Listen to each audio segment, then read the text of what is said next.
Welcome to Common Man Cocktails. I'm Derrick. That's Dan. We're drinking tequila. There's Ian over there.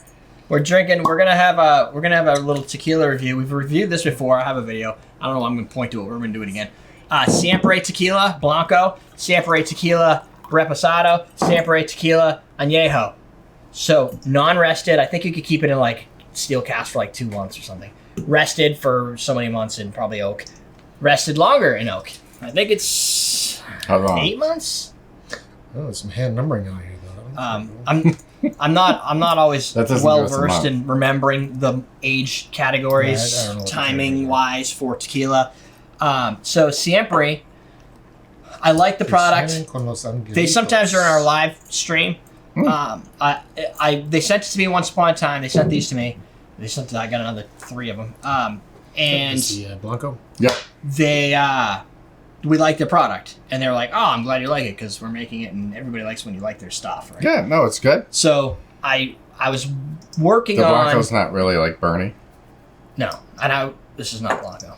I was working on a concept of another Tequila Month where we just do a bunch of tequila cocktails, and I was looking for a sponsor, and I was like, "Hey, I want to do that." So they will sponsor our April filming, May recording, like the whole month of May will be all tequila cocktails. The end of April will be a tequila cocktail because Cinco de Mayo is like right after, so I'm recording.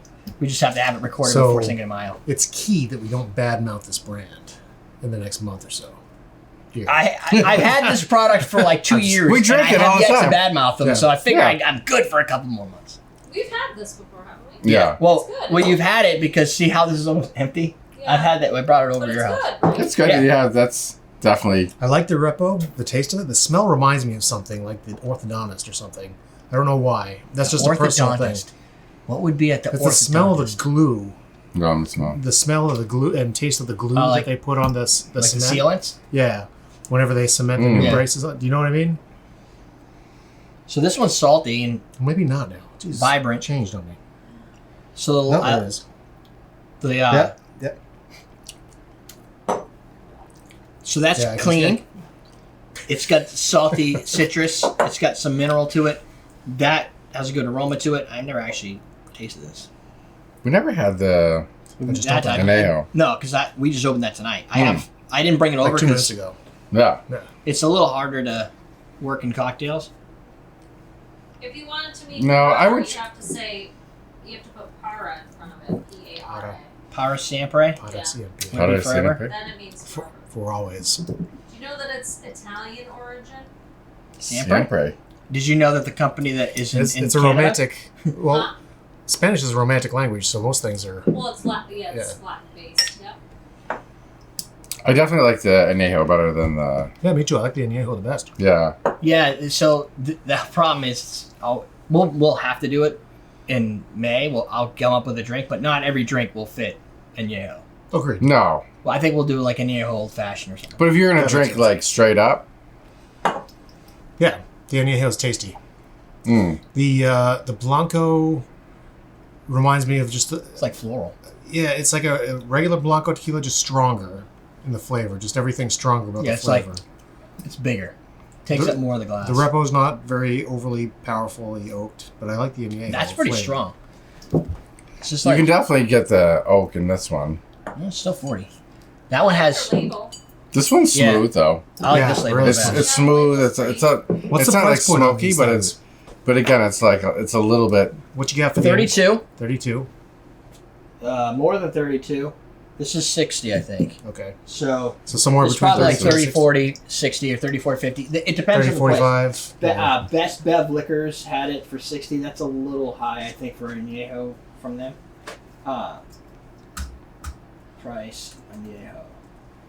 Depending on where you go, that's 64, 59.99 at the same place that just came up a minute ago. No, I guess that It's is like the same. $50. Yeah, some 50 to place 60 between bucks. between mid 50s and mid 60s, you'll probably find it. I think one of the things to call out, which I'll have actual marketing material for the sponsorship, obviously, like more key points rather than just rambling it off the top of my head. But this is a cooked product, like cooked agave. So we had this conversation with the Tamarana, whatever the rocks. Oh yeah. Are you gonna really put the rose around your penis? I was thinking about it. I don't know if you're thinking about it. So Oh well. I have a video called "The Dirty Secrets You'd of know. Tequila," right? So the dirty secrets of tequila is you can make it super cheap if you diffuse it, which you're going to get a Hornitos, right?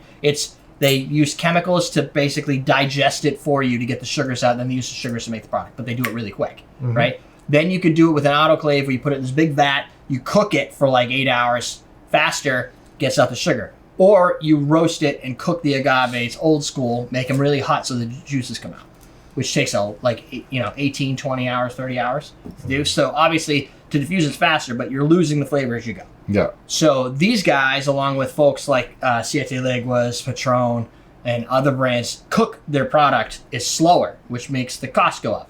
But at the same time, if you're paying $35 for this and you're paying $35 for a diffuser product, they don't tell you on the label, made with the diffuser. Nobody wants to know that shit. Right? So you have to kind of, if you're looking to figure out, is it $35 worth it, you need to know how they make it. Because if you're buying a diffuser product and you're like, this tastes great, why do I want, I'll just buy this instead of that other brand, and you find out, well, it's made chilly, and then they add artificial flavors to give it the more, that flavor, then you're basically just buying Rose's Grenadine at that point. Like, it's just a fake product that they... Knowledge is power, knowing is half the battle. All those things. The more you know. Yeah, the more you know.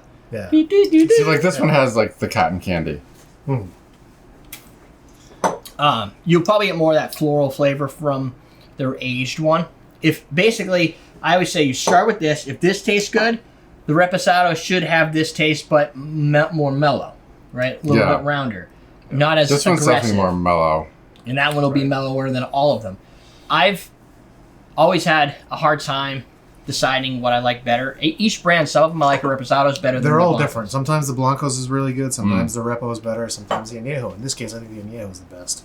of the Yeah. three, but I like the... I like this one the best. what was that? That one diving obviously for drinks. Mastre Yeah. Doble or whatever it is. Double That has like a white Repo though, right? yeah, they just That was filtered weird. it. Just because for reasons people do weird shit like that to make it silver, but it's really not. It's really an aged product, so it tricks your eye a little bit. Oh.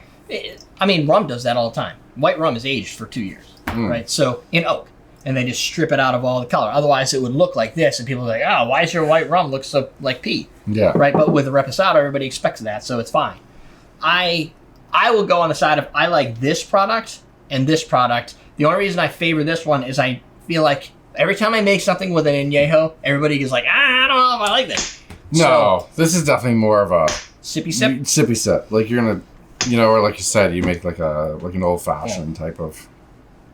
Because it has that oaky, bourbon-y like flavor. Yeah. But it also then follows right quickly through with tequila. And you're like, oh, it's tequila done like... Yeah, you get that saltiness and yeah. So anything that you're going to use an aged spirit in, like whiskey sours and stuff, maybe a tequila sour will work with that if you make it in the same vein as a whiskey sour versus just making a margarita. Where your standard cocktail fits here, this usually gives you a little bit more body. Personally, I find that this one diminishes this a little bit. Like I like the brightness of this one. That one's okay, but I think it loses some of what this one's bringing, and that one's completely just its own animal. Yeah. So, I mean, that you got to have all three. Like, if you're making an Anejo and you're making a Blanco, everybody's gonna be like, "Well, where's your Repo?" Like, so you're gonna have to have one. I would just say That's when you just mix the two together. Yeah, or you make it gold. If you take the Añejo and the Blanco, put them together, you can have like a gold. But then people are like, gold? Doesn't Jose Cuervo do that? That gets weird. Yeah, no, that's different. So there you go. We're going to end this before we drink too much of it because we have a season of cocktails to do. That's it. Go buy yourself some Siempre. Put it to the side for May so that you can follow along Get ready with to us make some drinks. when we're making cocktails. That's it, my friends. We're teaching you how to drink.